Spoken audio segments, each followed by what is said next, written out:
Okay, so I want to welcome everybody. I'm starting a new series here with interviewing other luthiers about how they started their business, how they got involved in this, and kind of like how their business has grown and progressed, and things they expect for the future, and all that good stuff. And luckily, this first time, Grace Da Maren, did I get that right? Yeah. Okay, Grace has volunteered to be my first victim in this, and so I'd like to welcome her. And yeah, she is. I met Grace through the Luth group, which I've been part of for just about a little over a year now. I know Grace has been part of it for much longer than that, and we'll get into that in a minute. But first of all, this is everybody. This is Grace, and Hi. where are you located at, Grace? I am in Guelph, Ontario, Canada. Nice. So, yes, we have someone from above the border, at least from That's my right. aspect. Yep. And That's then right. where like what's your social handles? I want to kind of use it the first, and we'll do it again at the end. That way, if somebody wants to come back, they can get it right at the first. Yeah, I wonder if I should have written it down somewhere. Oh, here. So it's Guelph Guitar. Everything is at Guelph Guitar Repair. Perfect. I don't know Just so if you. people can find you on social media, so they can see your awesome work and you watch your progress and all the instruments you work on. So Thank that is you. Thank always you. awesome to see. That's actually you were the one when Mike Schramm was the first one to invite me to the Luth group, and then as I was going through Instagram, your feed popped up, and you showed a little like intro of here's what it is, and then I was watching your fretwork and stuff like that, and I was like, I gotta get joined in this and talk to I these was other watching luthiers. you. I was watching you for a while and realized that you weren't part of the group. I was like, what the heck? Why not? So I can't believe Shram beat me to it. I was so secluded that no one, I didn't, and we'll talk about that later. But yeah, my experience with luthiers was not a good one at first, so it's always been a good thing for this to happen. So, It's neat because you but had you yeah, had a real spark for wanting to share at that time, I noticed. You were doing these semi-long form, very informative videos that showed you have the stuff. yeah, And at that time, yeah, that's I didn't realize just how deep you are in it, that you can build those classical instruments and you choose to be amongst us guitar people. well, that's because I tend to be a little friendlier for the most part.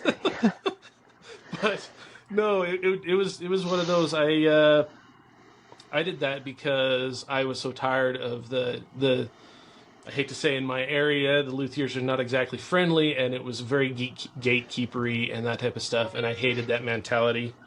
And now my phone's chiming, so I'm going to put it on silent, so we don't have to Hmm. listen to that. Um, but yeah, I didn't want to be part of that. I wanted to show and share and grow the stuff. But anyway, um, all right, so we got you. Okay, that. So what got you interested in getting into guitars repair? Okay, so the short story is that my husband started to ask me to do repairs on his instruments. But before that, I wanted to do work where I was affecting somebody. So where I was working for somebody, working on something that they felt was really precious. And my first incantation of that was watch repair, since I had an uncle who was in that trade already. So that's what got me like that. That felt like the right thing. A watch is very precious to someone. They wear it. It's a piece of esteem for them, actually. And that part didn't resonate with me as well. I like the guitar because it's something that is very personal, important for expressing oneself. And man, it's like a limb for some of these musicians. So I love the idea of helping them get that communication between them and their instrument really good. So my husband got me into it because he asked me to do some repairs on his guitars, and I saw the value of the guitars to him.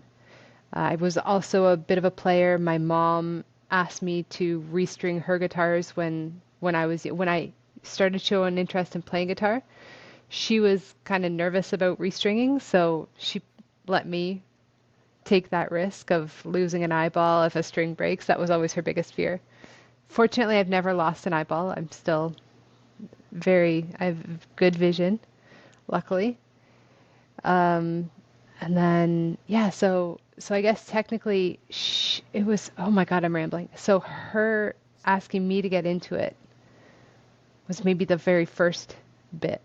And then when Jay started asking me to do his guitars and her headstock broke off her 12 string, that was the first big structural repair I got to do.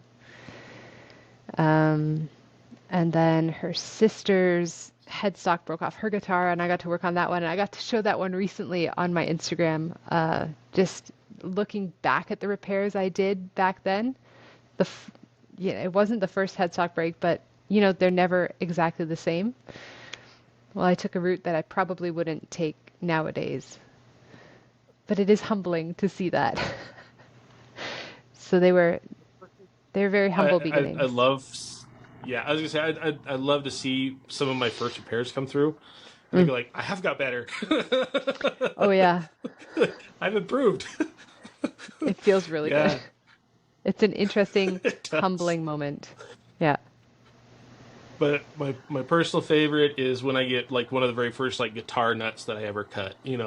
Will show Yeah. up and I'm like, you've got to leave this with me. Like, I got to cut a new one, no charge. I can't have this out in the world with my name on it. Oh Like, no. it's so bad. Yeah, Because I definitely I had to refine a few nuts along the way. yeah, Yep. everybody does. Everybody Yep. does. So, Yep. so did you actually go to school for luthier stuff, or you just learned the hard knocks method? Pretty hard knocks. I went to a building course. It was a 5-week building course put on by Sergey de Young up in Quebec. And that was very, very, very informative. So I built two acoustic guitars during that time, a classical style and a steel string acoustic. And then since then, it's been like YouTube videos, collecting the Dan Earlywine books, finding mentors was a major turning point. And then the Luth group is like built-in mentors and friends. Having access to that information pool has been amazing. I would totally agree. I have changed, a lot of stuff I've done for 20 years, and within a year, I've changed so much of it. And I was like, holy cow, I didn't know I could learn that much more. That's really neat. So but there again, I was more of the hard knocks method as far as guitar stuff. So violin, I've got more formal training, and then, so do you build it all now, or is it just the three and you were done?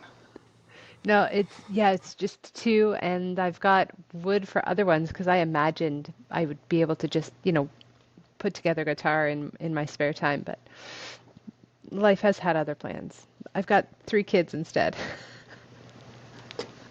Family always takes up way, it's one of those where it's like you have a family, free time is not a thing Oh anymore. boy. Oh boy. Maybe when you're an empty nester, you can crack out the guitar wood and throw They'll together be one. well dried by then for sure. Awesome. All right. So, did you ever work for another shop but before you started your own digs? No, no, never, which has been challenging. The Luth Group is like the closest thing to working in another shop in that I've ever had, because you can just turn around and ask for advice. But no, and I think it's hard because the voices in your head get pretty loud when you're doing something for the first time and you're not sure if it's going well. They can be pretty unfriendly. So getting through the firsts of everything and keeping that voice at a reasonable level is definitely it's been a practice, like a mental health practice. That one, as I'm sure a lot of luthiers out there that work alone have this same thing. My big fight with that has always been social media. Um, Social media is one of those deals where I don't care how you do anything, what method you use, you post something, and depending on the platform you're at, some are worse than others. Someone's going to have a problem with it, and they're going to be more than welcome. Well, how do I put this? They're going to be they feel free to share their opinion with you about how Hmm. you did. Uh, Hmm. and, and most of the time, it's like not all the time, but there's definitely a handful of times that it's just not friendly, and Yeah. and I don't know if anybody else is like this, but for me at least, it's always like you always have that little bit of self doubt, and so you're like, oh well, did I do it wrong? And it doesn't matter that it's just the one comment out of 50, was negative. You're really gonna pay attention to the one, you know. Hmm. Yeah, So that's that one's hard. always been I got over it, but it's definitely where I think a lot of new guys have a rough time with that, feeling like, and I don't know. I also feel like that a lot of people are always they're in progression of their trade. Hmm. I do feel like this is a trade that you are never done Hmm. learning about it and figuring out new methods. And as we've been talking in the Luth group, this is kind of a young trade in the guitar world. Hmm. It really hasn't had enough time to really develop into its full, potential yet. And so there's so much of the techniques that have just changed. In 10 years, the techniques have changed on how you do this. It's wild how quickly it seems like the techniques change. We pass information around, we try new things. That's wonderful. The construction techniques have changed, like the mentality. And then you go from brand to brand to brand. There's different adhesives, there's different materials, there's different finish schedules. It's all different. So I find it really hard I don't know if you found this, but like pricing is hard because even though I've done two handfuls of neck resets that turn out well, they're never all the same. There's something different that crops up. So how do you charge for a neck reset? It's it's tricky business. I say that every solution is a custom solution because every guitar break is a custom guitar break. And especially like as neck resets is one of those where I think that is especially true. um, because like I've done my fair share now of Martins, and stuff like that, and guilds and a few other things, Hmm. and it's like the guilds just take longer. Like the way that they were manufactured, the glues they used, they are a nightmare every single time. There are some guys who are really good at it. They have figured out those little tips and tricks to really get those things out of there clean. But for me, it's like I lose money every single time I see a guild neck reset come in, and it's Hmm. just like because it never goes the way I think it should, and every time I'm like, oh, I learned this new trick, I'll try that. Doesn't work, and so I'm back to square one again, going like, I'm losing money. Like, if I break even, I will be lucky at this point, the amount of Do time you I'm spending. Do you find yourself like you've got many routes you could go down for repairs and you isolate, like two or three potential routes and then you head down those and like some of them fall away and um, that dialogue that you have going through your head constantly while you're making those decisions on the fly, paired with like the social media feedback you get, it's grueling. Really, and that's the interesting thing I'm finding just recently is that so many of small businesses, and this is just generally in small business anyway, so many of us have to become a content creator. Now, we all hate that word because we don't want to be the Insta person. We don't want to be the look at the new coffee we got it, whatever. Like, we don't want to Yeah. turn into that. But at the same point, like, that is kind of our business model nowadays. We have to Hmm. become these content creators for the advertising because this is not a trade that is you're ever going to get paid enough to throw a radio ad on or ever enough to throw a TV ad on. Like, this isn't that kind of trade. You have to do it Interesting. home, yeah, you have to do it yourself. Yeah. And you don't want to pay someone to do your advertisement because they're not going to get to the people that you actually want to advertise to. Our amount of people that we're actually trying to hit in the population is this very narrow slot. Yeah. We have to be very particular about who we're pushing this to. It's But really yeah, becoming strategic. a Like content creator is just interesting. you have to it's a double-edged sword. You have to be on there. You have to be visible because that's how you get found. It's not enough to just have your name on a door somewhere. You have to give people evidence that you've done things and you know stuff. And I just lost my train of thought for a second there, but it's really a lot of hard work to keep a social media going so that you look viable and active for the chance that someone's going to type into Google guitar repair near me and they're going to see what you've been up to lately. Because that's the moment when the advertising really matters. I feel very disingenuous thinking about advertising in the way that the car guys do, where you put your product in front of people. We're not product, we're service. And we're service when something has gone wrong already. So they have to be in the right need quadrant to find us. Yes, Um, that and if is. they're when they need us, they're maybe going to Google it, they're going to ask a friend, they're going to ask a musician friend, and if that person's had a good interaction with us, we're referred. So it's just consistency. It's just like you have to have a good, clear message. You have to know who you are and just put that out there regularly enough to look alive and um, helpful. God, it's hard. And that's the see, like I'm struggling with that right at the moment, and it's because it's finding the balance. Yeah. Like a year ago I was hitting the social media really hard, and it brought me a lot of business. It did its job well. And it got to the point where I had the moment where I was like, well, I can make videos or I can do repairs. I can't do both. Like One of I'm them makes running you out of money. hours in the day. Yeah, Yeah. and the videos were starting to make me money. Like it was actually starting to pay me fairly decently every month, Mm. because I had it monetized. But it's one of those where it's like, well, I would have to stick with this and shut down the retail, the open hours, like that would all have to stop. Because in order to make a real living at it, that's what I would have to do. Hmm. Like I would just have to work on videos all day, you know. But then, I could be the YouTuber, if you will. And I don't know if that's quite what I wanted, and I'm still trying to make that decision because it is a viable option. I did find enough traction that it could happen, but I don't want to rule out being available for my customers around Yeah. me yet because there's no one to take my place. So, that's if there was someone here that I was like, they do great repair, they can do setups fine, I would probably switch right on over to videos and just quit dealing with general public. But Ooh, it's that's I interesting. still like I like interacting with the customers. Like I really do like working with the customers. I like doing the repair. I don't like running the business.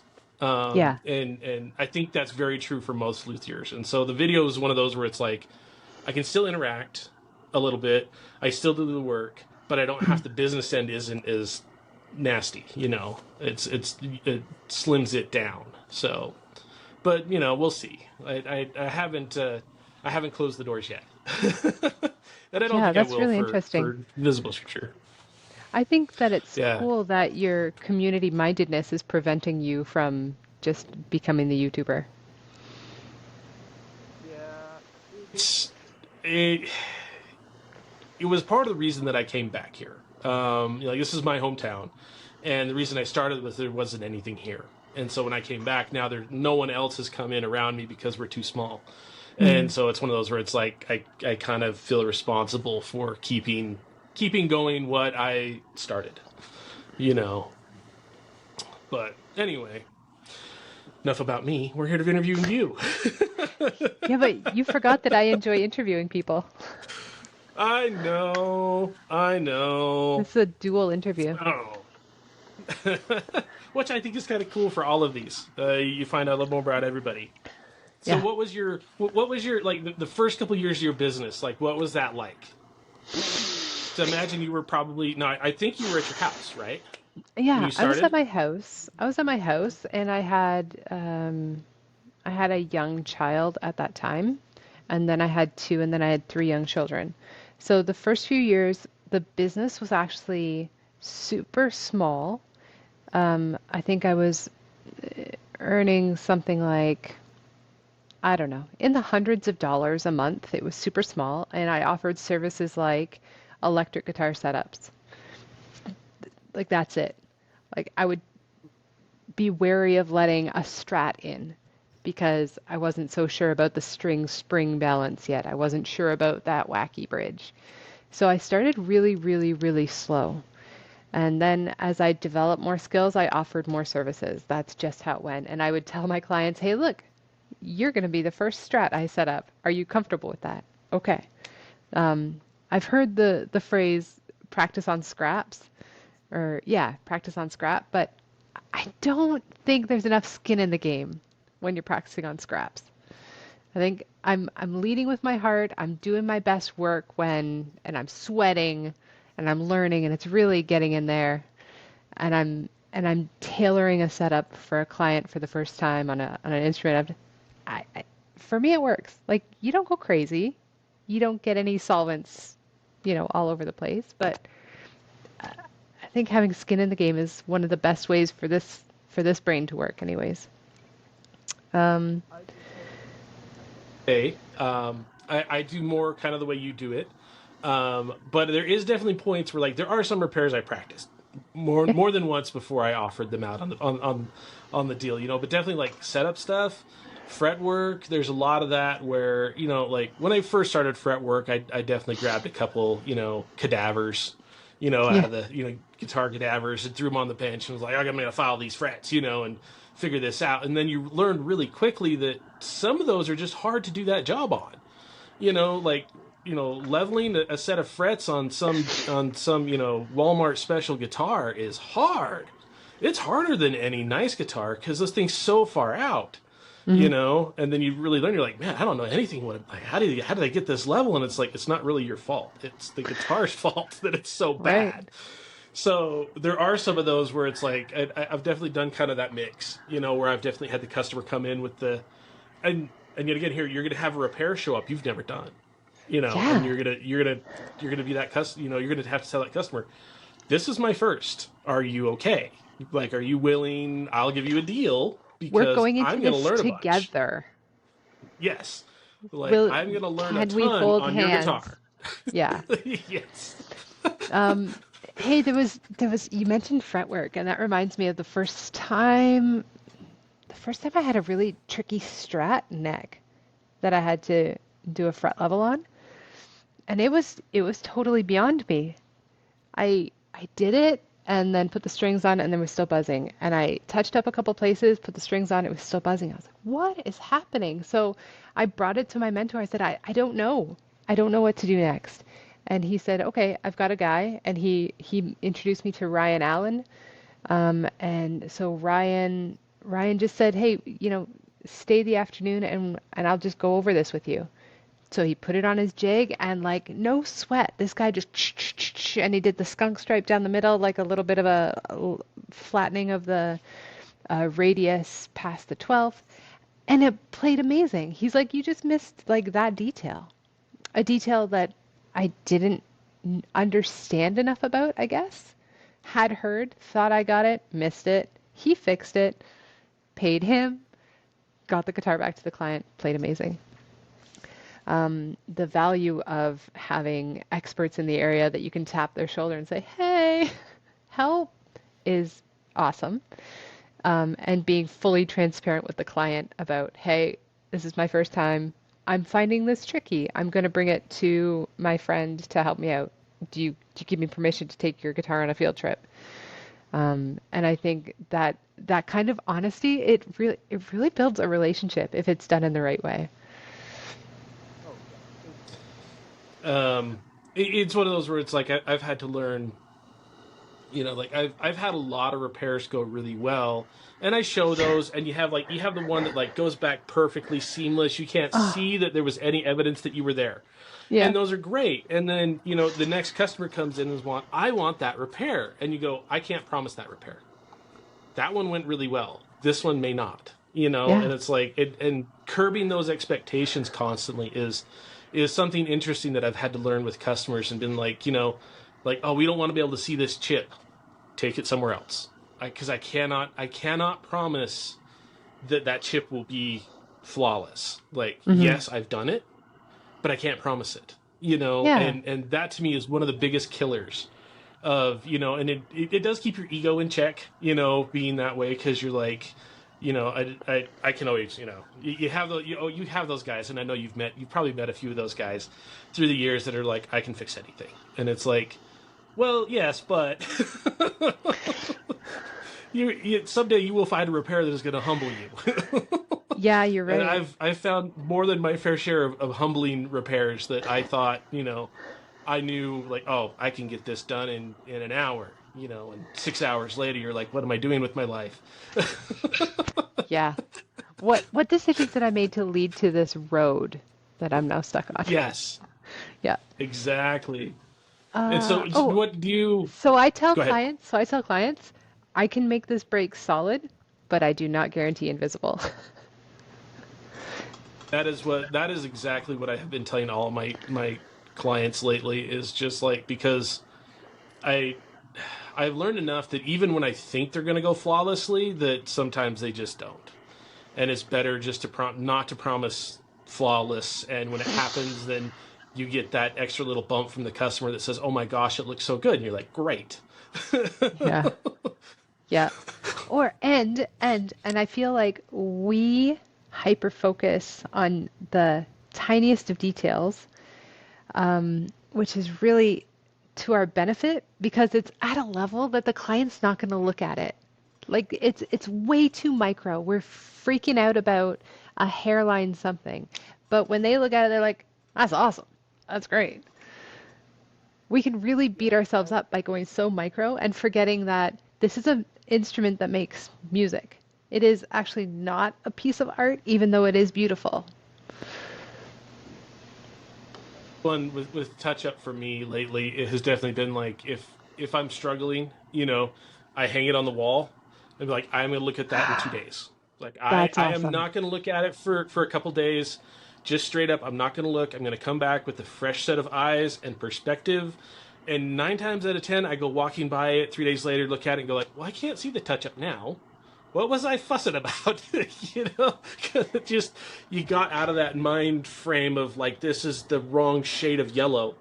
Yeah, When from 3 feet back it doesn't show anyway, but the 3 foot test you're right here at it going. It's just the wrong. It's wrong. with your magnifiers. Um, Optivisors and yeah, do you find like the shade of yellow gets worse the closer to midnight you get? yes. Whether you're here I still working on definitely it or you're at home where it's far away from you, the color, the saturation, it all changes. Yeah. do touch ups in the morning. I will definitely say because I tend to get less frustrated about what's going on. Good idea. I'm just fresher. I'm just fresher. I have got to the point now where most of my major repairs are in the morning. Restrings and setup type of stuff that's just autopilot anymore is my afternoon gigs because Oh, that's that's a stuff I can get great interrupted idea. during. Yeah. For me Do you where I have find, open like people just walk in and out, I have to have something that I can drop and be like, yeah. I can get back to this in 5 minutes and still be in the zone. Do you find that yeah, that really works with the client interruption part of the equation?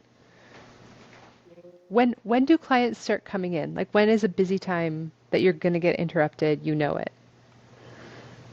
So that's like 3 o'clock to six. So Okay. 3 to 6 o'clock, that 3 hour window is like I know I shouldn't be doing anything complicated. Like Yeah. because just I will get mid stride and someone will walk in and I'll be like, nope, can't do this now. Like I lost the flow, Yeah. But like I can talk to a customer and restring a guitar. I have that is so autopilot to me that I don't even think about what I'm doing. It's such repetitive motion now. And What same about a almost brace with reglue? setup work.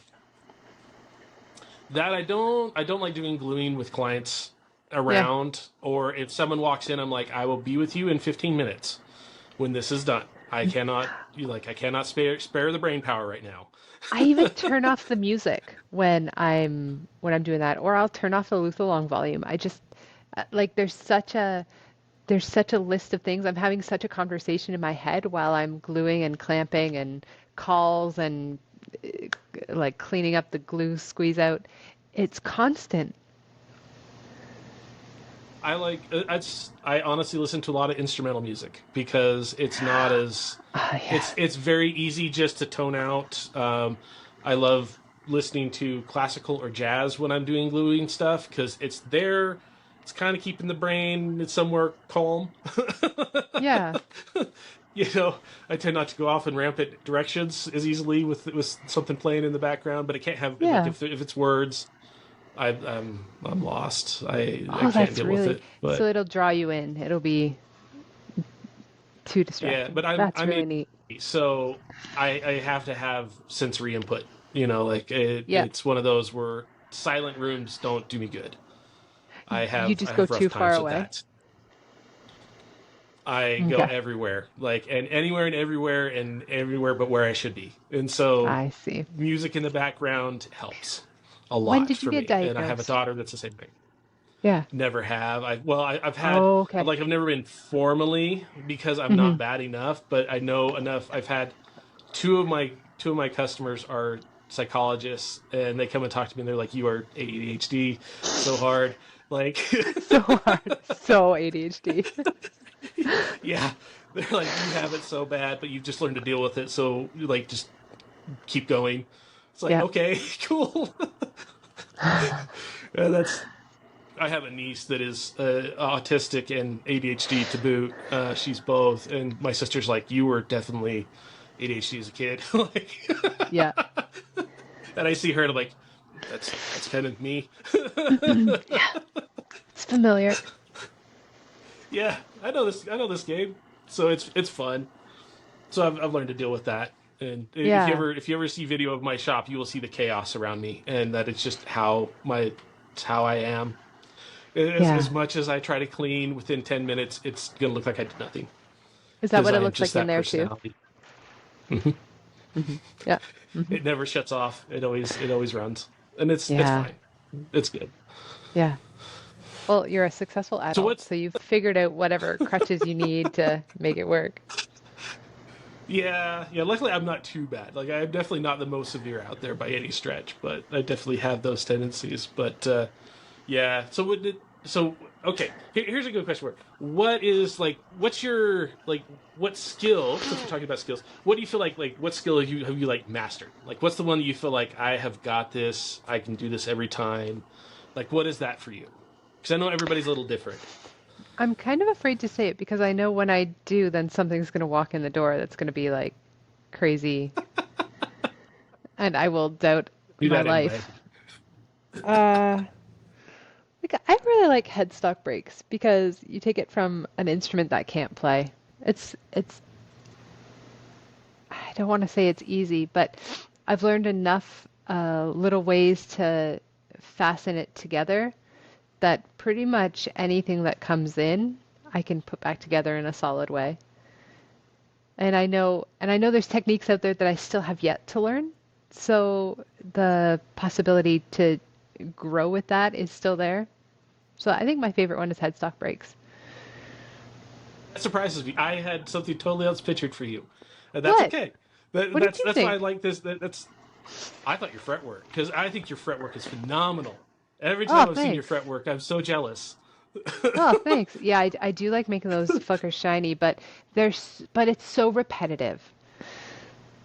Having 22 of them, why? Why do we have so many frets? Like it's not like they all get used. The first nine get used a lot. Yeah. And I believe some of the wheedly ones, but like we certainly don't need Yeah, all the way to 21, 22 on the bass side. You can find those notes elsewhere more conveniently. sound a lot better. But you still have to, file them and you have to file them over the body and there's risks inherent and anyways. Well, what you know See, about me and that's fretwork is that I like to do those at the beginning. right. So Get that it's stressful one of stuff those out of like the way. that's one of the things like when I first started watching your social media, that was the thing that I was watching you do, and I was like, oh my gosh, I have never got him to look like that. Like that is like beyond my skill set at the moment.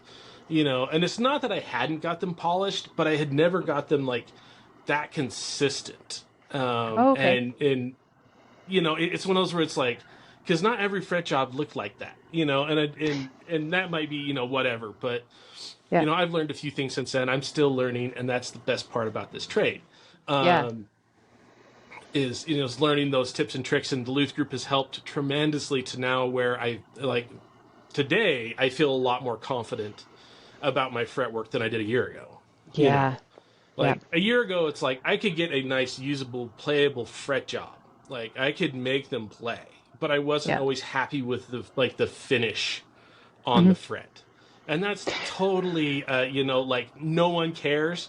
But the luthiers who actually go like, oh, we got to have that jewelry shine on this fret. No Yeah, one yeah. else cares. Because that's gone after the first gig, right?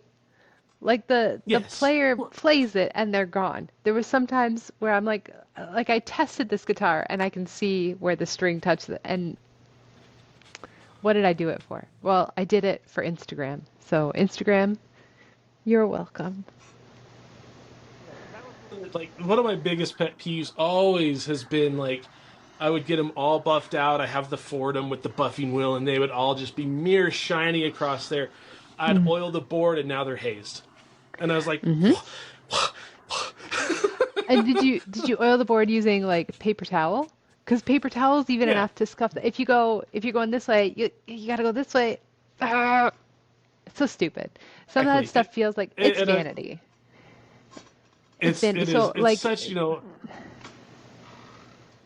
don't ahead. have to get them so shiny. They don't last, but boy, do they ever look good for a minute. Yes, Yeah. yeah, and it's definitely one of those where I will say I have had one customer Mm. in the 24 years I have been doing this that I had to buff them smoother. I have had one customer that actually could feel the difference. Okay. Um, and that was an interesting conversation for me because I had been doing it for years. The same way, and everybody was like, "Oh, these are so great. They feel so smooth. Everything plays great." And this one guy goes, "You still feel a little rough." Okay, Yeah. hang on. Yeah. And So I I buffed them back out again. And he was like, "These feel great now." I'm like, okay. I feel like that is such a gift, and I've got clients like that. And let me tell you about it. So it's like this. So I'm going to use him as an example because you just told such a great story. Is that next time you do fret work, aren't you going to get it to that level of shine? So you're like, I'm going to get it Brian smooth. Like I've got intonation. I get intonation Christian good, and I can't think of another. Christian was he's like a real metal guy, and his intonation needed to be fucking perfect. And that was in my early days. I think he brought me my like third and fourth Floyds to work on, so I'll never forget him. I like intonation is key for him, and I want it to be that good all the time. So do you have what's another job that you've done where you've set it to like customer specs high? That one for me, I don't know. It's one of those like I feel finish work for me is that way, but Hmm. I'm having a really love hate relationship with finish right at the moment. Yeah. Just because it is so nuanced, and the more let's see, how do I put this? The more that I learn, the further away I know I am. Yep. If that makes sense. Yep. Like I made it to this point, and now I can see better to the end and go, oh crud, I have to go that much further before I get to the end point that I want. Like I can see that distance better now, Yeah. and so it's one of those where I'm just like, ugh, how bad do I want to do this? Like how bad do I want to go? And it's like one of those. It's like refinishing, like a full refinish nowadays. I pretty much just say no anymore, Mm. just because the work is not worth it to me. Um, Yeah. there's other guys out there that do just finish work and they do a better job at it than I do. And so like a full refinish, I'm like, go find someone who just does refinish and you will have a better product for less money. Yeah. The value is better than spending it with me. Um, and then Those and then I end up doing more work that I would rather do. that's You huge. know, That's huge for your customer service and for your mental health. And I find Finnish guys hard to come by. Even the guys that I would have relied on in the last few years, they don't do it anymore because the observation is that the materials that are available aren't as effective as the ones that aren't available because they're not eco-friendly, safe, healthy kind of stuff. And what do you do? Like maybe the days of refinishing are over. Maybe you just try to drop The other fill thing shit. there, yeah. Well, the other thing that I think that has come about is the actual price of guitars. I mean, Hmm. it is no longer worth it to respray a $500 guitar. There is just Hmm. no like that respray is going to cost you $500 to $600. You might as well just go buy it in the color you want. Hmm. So there's no point. Hmm. Hmm. And the only reason I ever see now for doing a refinish is you're trying to like you have a very severe break on a very good guitar that you want it to look original, and that's the only one. And at that point, that guitar better be worth it. That better be a 10, 15 grand guitar. Otherwise, it's not Yeah. economical to do it, Yeah. anymore. Especially because you lose so much value to having them resprayed, you know. You lose, basically if you're looking, any guitar with a refinish is half the value. What a crazy concept. I Hmm. was talking to a guy, he's got a guitar that's like $250. He got it used. So he's put $250 in it. He wants maybe to do a refret down the line. I said that's cool, but my refret value is double plus what you paid for the instrument. He said, I don't know if it's worth it. So my thought is, shouldn't it be very much worth it? Like you're investing in this instrument. Why doesn't the value of the guitar go up when you've got tall frets to play on? It's not a vintage piece, but the way we value it is is crazy. You're investing in this This guitar is goes what you're doing. Yes, and this goes into I think Nate Wood is one who did this the best as far as like, is this the guitar or a Yeah. guitar? And that is something that the customer has to make that decision. And because I'm sure you as well as I have, we have put many hours into a guitar that was not worth it monetarily. I mean, Yeah. I've done neck resets on harmonies for people. That is not worth the money. Like there is no way that is worth the value. But it was grandpa's guitar and they have to play it. And for Yeah. me, then it's like, okay, that's fine. I am totally fine investing that time and that money, that guitar, if I'm bringing the customer a sentimental value or a Hmm. piece of their history back. I Hmm. am totally good with that. But I just had this conversation with a guy from Cincinnati, Ohio, called me, which is crazy because that's a long ways away. And he's It's a like, I long want a ways. new top on this old Gibson. And I'm like, I don't think you do, but let's talk about this. You know, you know. And so we start talking about this guitar, and then he goes, "Yeah, I just bought this at a yard sale for $75." And I was like, "You don't want me to retop this guitar right now? Like, I will tell you, this is. I don't think you're going to want me to do this." He's like, "Well, just what's a ballpark?" And I said, $1,500 to start. And that's if everything goes smooth. And he goes, "I don't want to put that in this guitar." I said, "I didn't think you would." What was he Because thinking? this It is would be not. like $25, like a portion of what he paid for the instrument? It was an older. It was a '40s Gibson, so it's not like it was a shabby guitar, Mm, But he only has $75 invested into this thing that he just bought 2 weeks ago. yeah. It's not. If it was like his father's guitar, I'm sure this would be a Yeah. different conversation. Yeah. Then it's like, yeah, let's do this. But in the same point, I always have to tell people, especially on a retop, that it's like, this is no longer going to be the guitar you remember. Like, I Oh, don't, interesting. it's just not going to be. The tone is going to be different. So Hmm. this guitar is going to be different. Like, this is not the guitar. I'm going to send you a guitar back that's different than the one you sent me. Hmm. So, you keep that in mind before you decide you want to do this big major structural change in this Hmm. guitar. So, Hmm. Yeah. but That's awesome to yeah, be able those to are have fun. that conversation before you actually transact at all is so valuable. Kind of getting them on side. Here's what's possible. Hmm. That's really good customer service and customer training.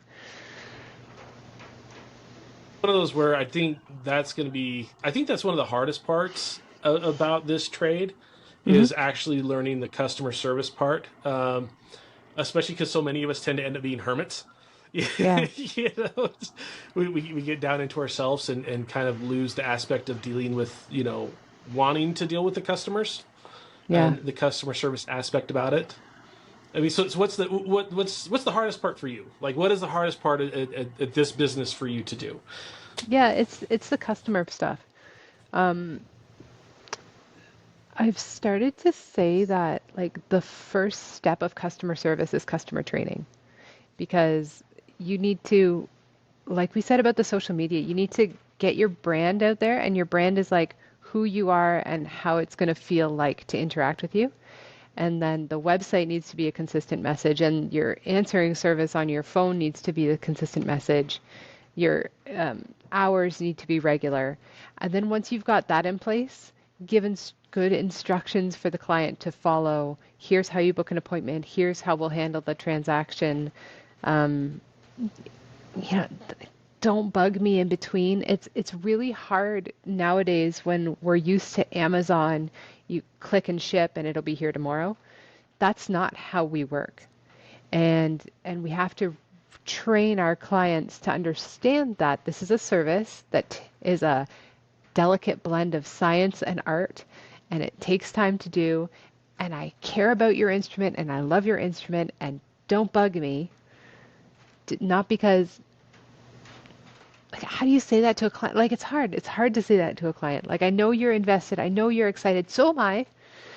But if you get up in my grill and I'm answering questions regularly, I'm gonna I'm gonna be out of the zone. This guitar is not gonna be in my love book anymore. I'm just gonna want it done. Like you risk it. Customers aren't Yes, used to being it's patient. They're hard. Customers are hard.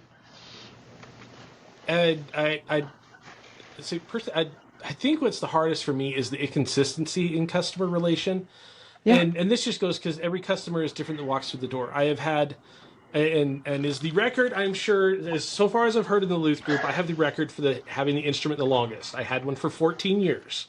Okay, So okay. until someone breaks that record, that is by far the most patient customer you will ever find. Yeah. Because he literally dropped it off and said, "Work on it when you have time." And that is the most dangerous thing you will ever say to any luthier, because Especially time one is with not a thing we have ADHD. extra of. Uh-huh. and and anyway, so it's just one of those things where it's like, but he was super patient, and literally, like, I'd get a call like once a year, and be like, "Hey, how's it going?" And be like, "Haven't touched it." And he's like, "Cool, we'll see you next year." Yeah. And so, like, very cool customer. I worked on many of his instruments in between. Hmm. Like, I worked on probably 30 guitars for him while I still had that one. Yeah, yeah. Because we just, super cool guy, super, super patient. And then, of course, I have the other guy, I just had a repair the other day. The guy drops off a repair, says, "Oh, there's no hurry." 2 days later, I get a call. "Hey, when is it going to be done?" Which one It's is like, it? I'm not making any promises. Yeah.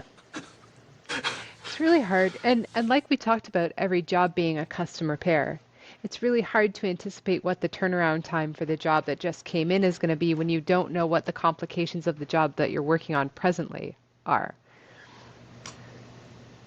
It's really hard. That one bites me all the time. Yeah. I've had to learn how to, make sure that I tell the customer longer than what I think it should be.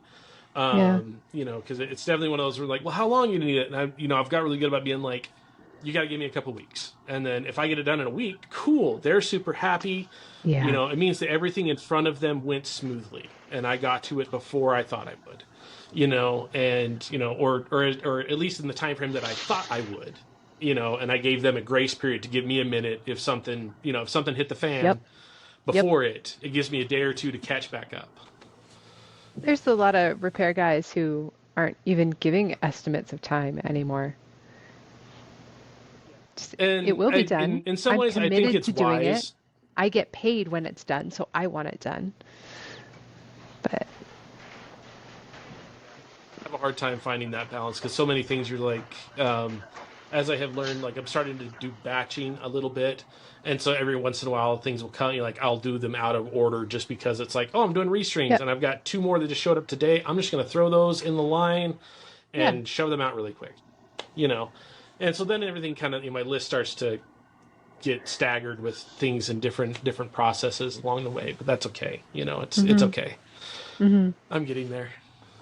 Yeah, that's a great idea. Cool. Batching's a great idea. Like there's only so many ways you can speed up production when you're a one person shop. Yes. It's and I've found for batching for me, it doesn't always work with everything. Hmm. At least for me, just because I don't have enough of one thing to batch, Yeah. and so I end up doing a lot of start it, end it, whatever. But restrings, I tend to like to compile a few and then do those in the afternoon when I know I'm going to Yeah. get interrupted. Yeah. So those are my afternoon projects, or when I'm too tired to think about doing a structural repair. I can still do a restring just fine. Yeah. Yeah, that's cool to think about the scope of what you do. Isn't that interesting? That you'll take the backs off ancient violins and also like everything up to just a restring. Yeah, it's fun, and finding, because my experience has been so much. My experience is a little different than everybody else's. Just for in the Luth group, I think especially because I came out of the violin world Hmm. and into the guitar world, and I learned all the guitar stuff on my own. Like I never had a tutor or anything of any kind into the guitar world, and I had to learn this all the hard knocks method and through Dan's videos and Robbie O'Brien's videos Hmm. and books and whatever videos I could find online, good and bad. Because I didn't know any difference. So there were a couple videos I watched, like, oh, I'll try that, and then I tried it the first time, like, oh, this is bad. This is not how you do this. This is horrible. Let me try that a Hmm. different way next time. So learning that way, it's a lot different. I think a lot of my methods are kind of bizarre that way because it's such a hodgepodge of stuff out of the violin world that I've drug Hmm. with me into the guitar world, and I do so many things with chisels and planes that most everybody just uses a sander and a router for. Just because Hmm. that was my base to Yeah. learn from. So Which is what yeah, makes you it's so it's different. valuable in the group. You've got this different perspective to bring to it, which is so cool. Like, actually, everybody in the Luth group comes from something else. There's very few guitar people, with the exception of like Evan Gluck, who is in the Luth group and has always been into guitars. Like we've got social workers, psychologists, mechanics, engineers, nurses, like again, everything. Yeah, definitely. And that was it's. I think it's great there just because you do tend to find a lot of guys, and just as our last meeting yesterday, showing the violin guys that are all now getting into CNC machines to do repairs, which I thought was never going to happen. Personally, with my experience in the violin world, like that was growing. When I had those first couple of years, if I had heard that, that would have been so faux pas. Like just like, do not Hmm. touch this. That guy is a quack. Hmm. Don't talk to him. Like that was so to see someone who is actively doing it and doing phenomenal repairs with it is Hmm. such a like eye opener for me, and it's such a way to rethink the skill set I had learned, because I Yeah. definitely was trained in the old world manner where tools were a means to getting the bulk but not doing any kind of fine work. Hmm. That was all done with a chisel and a plane and a file, and you Chalk. spend your 30 hours fitting this little graft into this top, and to see these guys like, yeah, we fit that in 40 minutes. Okay. Yeah. With you know $40,000 of machinery. Equipment, yes, Yeah. but it is one of those deals where I'm like, man, I think that is the next step, in the Hmm. evolution of this trade. Hmm. Hmm. That's exciting. So I guess means I got to charge more so I can pay for the tools. Yes. Or just do more batching. Right. uh Awesome. All right, let me see if there's anything else I wanted to hit before because we're getting on to just about an hour. So, oh, we got two that we gotta talk about. Okay. What was your most memorable repair? Like, what was that one that stuck out to you? That was like the favorite, either like fix or repair job in general. Like, what was that favorite one for you? Is there one that just sticks out and was like your favorite?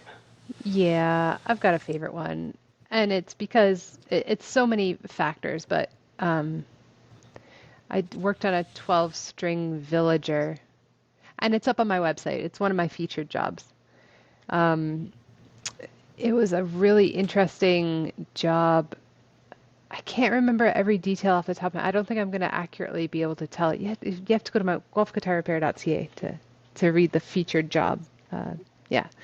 Oh, I'm all there. Um, there was bridge stuff, there was crack stuff, there was crazy fingerboard stuff, which was a result of truss rod stuff. And it just felt like a culminating project. You know, how at school they teach you a bunch of stuff through the semester and then you get a project that includes everything you learned. That was it.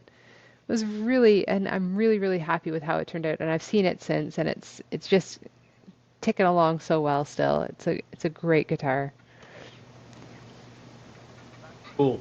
That's cool. Like, I like having those ones that just like for, it came in as the basket case. This thing was literally in the grave Yeah. and it was just not quite, it's like, it's that, well, I guess 1 foot in the grave. Like this thing was almost dead, but you were just enough left that you can like hodgepodge it. No, not hodgepodge, like you can put it back together and Yeah. make it a viable, playable thing again. You know what's so wild is that I was at the finish line of it and I thought, okay, I'm done. I strung it up and it was like pinging off like the 18th fret on a 12 string. Who's going to play it there? But I was like, no, it's just not quite good enough. So found out that the truss rod had compressed the wood and shoved frets up. And so I had to like, yeah, got Fun into a bit of stuff. fret work. Yeah, it was a wacky, weird thing. So fun. And that one, and so I got in touch with my mentor and I brought over him to see and like we just well, he didn't scratch his head. I was scratching my head. He's like, here's what it is. Here's what you're gonna do. But I love when I can involve the mentor in it and get some good insights and pick up some skills and stuff like that. Make a community effort out of it. Right? Right? Yeah, yeah. All right. So then the other big question I got is what was the worst one? Like Okay. what was that one project that just, went to hell in a handbag real quick and stayed there? Or did you fix it? Okay, so this was early on. Bob was my mentor at the time, Bob Egan, and he owned a guitar repair shop in a neighboring city. So he didn't see I definitely was not competition. I was just new at all this stuff. But he wanted to help me develop my skills. So what he did at that time was I think he gave me like six Stellas, Silvertones, Harmonies to reset the necks on. So that was my big practice. I was so grateful. And once I did those six, then he said his friend's guitar needed to be worked on, and his friend was a well-known gigging musician. And I was like, oh shit, like I was in over my head right away. It just like if you hadn't told me who it was, probably would have been okay. Well, I wrestled with that thing. I put heat to it, steam to it. It was steam at the time. And I pushed it hard as it would go, and I could not get that thing off. I thought I've damaged it, knowing whose it was. I was like, you get to a point where just applying more pressure feels dangerous. I was at that point. So I called up Bob. I said, look, I've gone as far as I can go. I don't know about this one. Um, and so I gave it back to him before I did any worries or any more damage, any damage. There was no damage. And he brought it to the guy who would become my next mentor, Mike. And Mike, I got in touch with him a little later on, and I just introduced myself. Hey, I think you finished that neck reset that I started. How did you get the neck off? He said, you were like this close to getting it off. Like the wood had swelled itself in the joint. You just needed to let it dry and pop it with heat one more time and get it off. So like it was devastating to me to not be able to finish a thing. But all in all, aided all my relationships. I stayed transparent. I didn't break anything, but that was the hardest one. That sticks with me. Have you ever had one that just like total went to like it broke in your hands and you had to deal with it? Like totally went to shit. I had to tell the client, no, no, no, not Oh, yet, wow, that's a good not one. yet. Yeah, I've had not two of yet. those. I've What were had two. they? I've had to make that phone call. Yeah, One was a really crappy classical yeah. that I had glued. I can't even remember what I was doing now. I had glued, I think, the bridge or something on it. Like the bridge had popped. Glued the bridge on it. I had it in my vise and on my workstation at the time. Not the. This had been the StuMac setup. Anyway, this was years ago. And a customer came in and said, "Oh, hey, I need this. I need this little part or whatever." And I was like, "Oh, Hmm. cool. Yeah, let me walk back to my." It was in a different shop, set up differently. And I was like, yeah, let me walk in the back. I think I've got one, and I'll get it for you, And I go walking back, and the customer follows me, and I did not know he was following me. And so he followed me by, somehow he bumped the guitar, caught the guitar. The guitar was in a vise. Like Yeah. the neck was viced in, like this thing should not have moved. Somehow he bumped it, and it twisted and it rolled off the desk and landed on the concrete floor and just Oh my mushed the God. bottom edge of it, just crushed it. So it wasn't even like really my bad, but it was in Hmm. my possession when it happened, Yeah. and of course the guitar hit the ground, and like when I heard the bang is when I looked around and was like, what are you doing in here? Like, what? Anyway, and of course he skedaddled. He's like, oh crud, and leaves. I'm like, oh. And so then I call the customer. I'm like, look, this is what happened. You know, Let me just get you a new guitar because this is only like a $200 classical. Just Hmm. let me just get you a new one. This will be over. He's like, that was my dad's guitar. I'm like, oh, what do you want me to do? And he's like, I really want Yeah. that guitar. And it's like, okay, you know. Yeah. And so literally, I had, at the time I was not good at finish touch up, at least not that good. Hmm. I still don't know if I'm quite that good yet.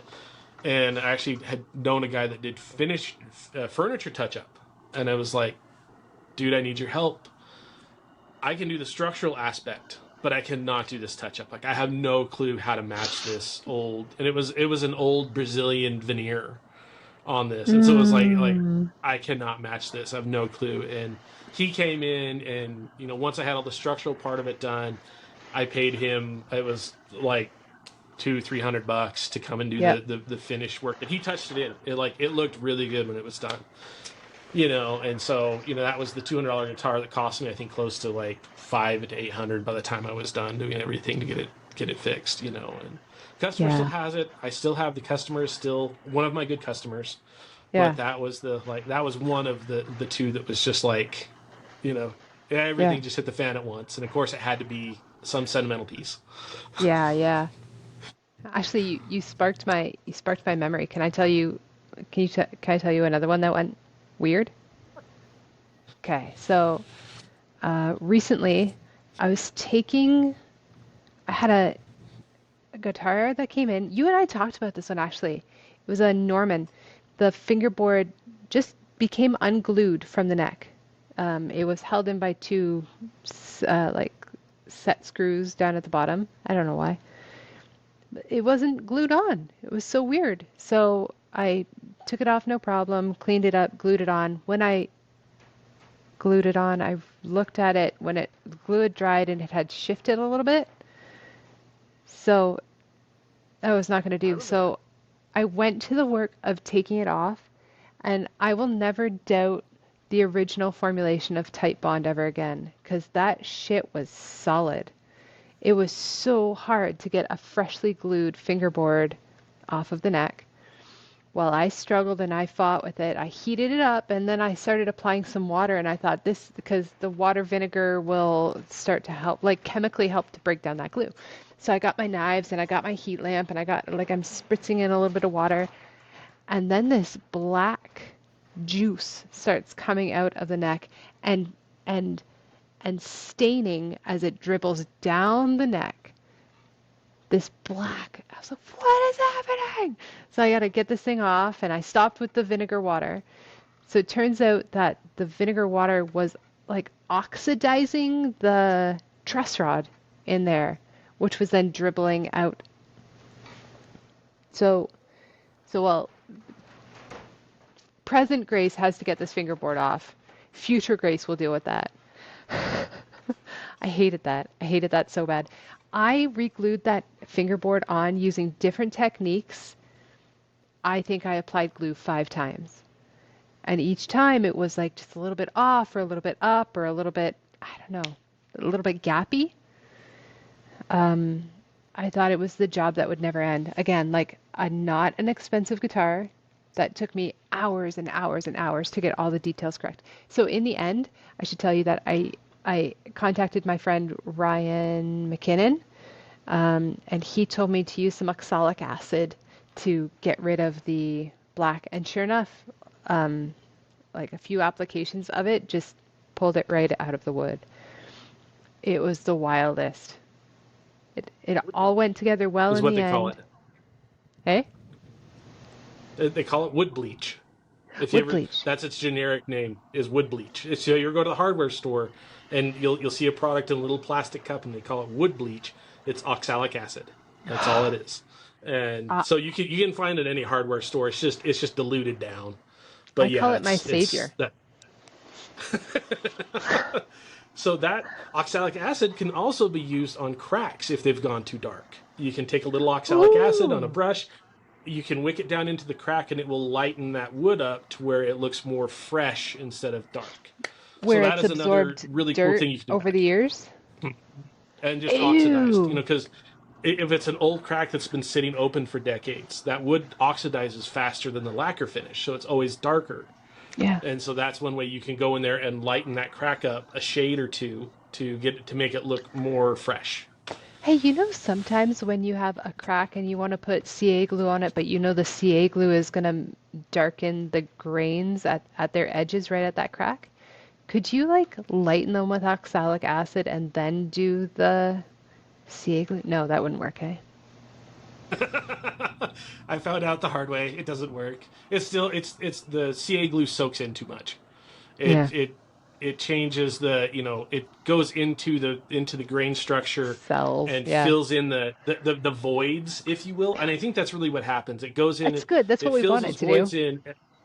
Yeah, but then the light doesn't refract the same. The chatoyancy changes in the wood, and so it becomes darker. You don't get the reflection quality back, and that's Yeah. why you see it. One thing you can do, so the best way to handle that is actually put shellac, get a really blonde shellac, and Hmm. apply to the end grain first, Hmm. and then apply the super glue. The super glue will still bond to the shellac and to the wood around it, but the shellac will dry and lighten to the same chatoyancy as the wood, and so you Oh, tend neat. not to get that soak in is the same. Okay. That's the trick I learned doing guitar rosettes. Oh, I glue those yeah. in with CA glue, but I seal the entire ring, the channel, that the door that goes into. I seal all of that with clear shellac the before I apply the glue, and then it won't soak in. It Yeah. stays in the joint. Dude, smarty pants.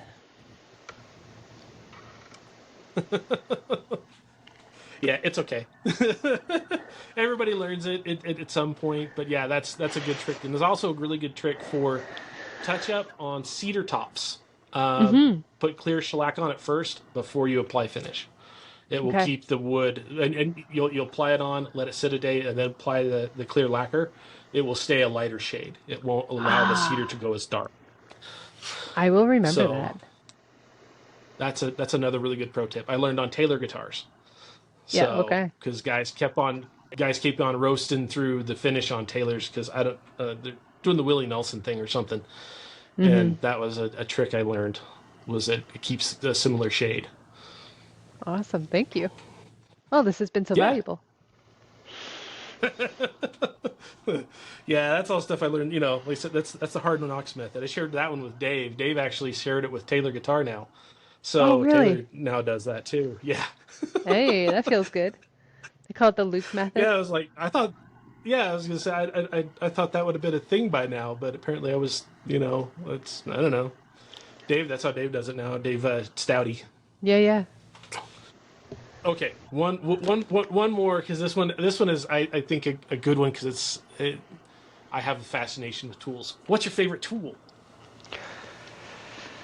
Like, do you have one? Do you have one just like it's like the Like, one you use all the time, or you loved it enough you put a custom handle on it, or yeah. Like I got this from the estate of a watch repair guy back when I was doing watch repair. And recently it fell and the handle cracked off of it, so I had to build a new handle for it. Yeah. It's just a cute little brass hammer, and what I use it for nowadays is little taps and also for the double hammer method when you're doing the fretwork. This is the one that touches the frets. That's sweet, perfect? soft. What do I want to say? Striking surfaces there. Yeah. Cool. Yeah, I Yeah. think because all of us end up forming these kind of I hate to say relationships with our tools, but we kind of I, do. You yeah. use them enough that they kind of get their own characters, Yeah. and you, you learn them well enough that you like. I know this is how I use this tool, or it's got this quirk that I have to watch out for. If I Yeah. don't set it up in just this way, then it has an issue, whatever. So I think Yeah, that's just a fun one to absolutely. ask different guys who actually deal with tools because Yeah. it's let again it's always surprising what you find that person that like, oh, this is the one I use all the time, Yes. this is my favorite Yeah. one. Yeah. I was just scanning my tool wall to see if there's anything else that sparks joy the same way. No. No. Awesome. All right, well, Yeah. we've been in it's been well over an hour now, so we're at an We hour did and it. 10 minutes, so it's probably We long did it. enough. They said we couldn't do it, but we did it. Right, well, I Yeah. figured I figured a half hour would be easy, an hour was probably probable. Yeah. There's enough to talk about. So there is definitely always enough to talk about, and I will. And so later on, I will ask you this: would you be up for sharing techniques later? Yeah. I don't know if Okay, I don't think I have anything fancy, but you want to talk about how I shine a fret? We could do that. that stuff like that. It's like I just want to show. As part of these interviews, I want to get slowly into just showing different techniques because I think there is, as being in the Luth group has taught me, there are so many ways to Yeah. do this trade and so many different just outlooks of how they perceive to do this repair. Like even I've found like the operation of order, like so in what order they do this repair is different from the way I do it from other people. And I think Mm-hmm. that's fascinating just to see their perspective and like the way you do it. Okay, maybe there's got to be something to it because it works good for you. So is there something I can learn in that order of operations that maybe I should change, and Yeah, yeah. will I have a better result in the end? Mm-hmm. And so that's definitely, I think, the biggest thing I've learned in the Luth group is just like that there are so many different ways to do this and so many outlooks and perspectives on this that that's what I want to start doing these interviews and stuff, was just to show different perspectives of this, and that this can be a viable living for people if they Mm-hmm. run the business correctly, Right. as I have been learning through 24 years Mm-hmm. of doing this. That that is, for me, that's the hardest part, is actually running the business, and it's not it's not this stuff behind Yeah. me. That's time, patience. You'll get through it, It's unfortunately a very but small part of the job. The guitar repair is a small part of the job. it really, and I think that is something that I will say the bulk of the population can learn to do. Just as Mm-hmm. anybody can learn to do anything if they put enough time and patience into it. Some people are more Mm-hmm. gifted at it and have that inherent, ability just to comprehend and do that. I have lucked out that I'm always good doing things with my hands. Like if Mm-hmm. it has something to do with that, then I'm good to go. But running this business thing, it's rough. It's rough. It's rough. After we hang up here, I've got a couple more invoices to write, and then I've got to reconcile my bank accounts, and get ready for month end, quarter. It's the end of the quarter, so don't forget to file your taxes. I don't file those till next month in here, so I file them in October. So I Yeah, guess yeah. that's That's coming that's up. that's that's next month me problem. Future Luke. Future looks problem.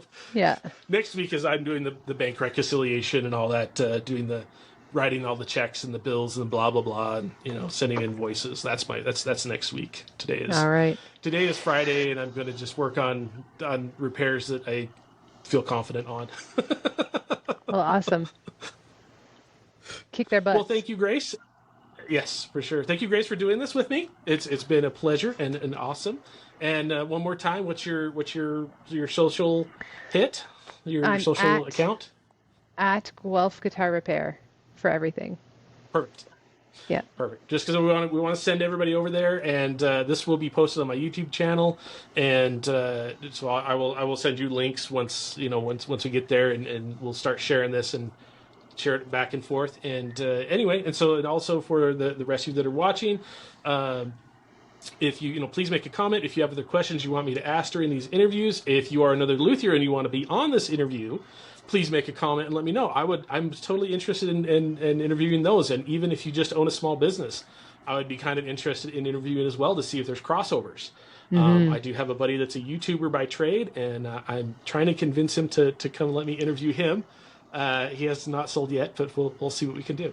Anyway, so everybody in the YouTube world, you can subscribe, make a comment below, and we will see you all on the next one. And thank you again, Grace, for being part of this. Thanks, Luke. This is fun. Yep. All right. We'll see you in the Luth group. See you.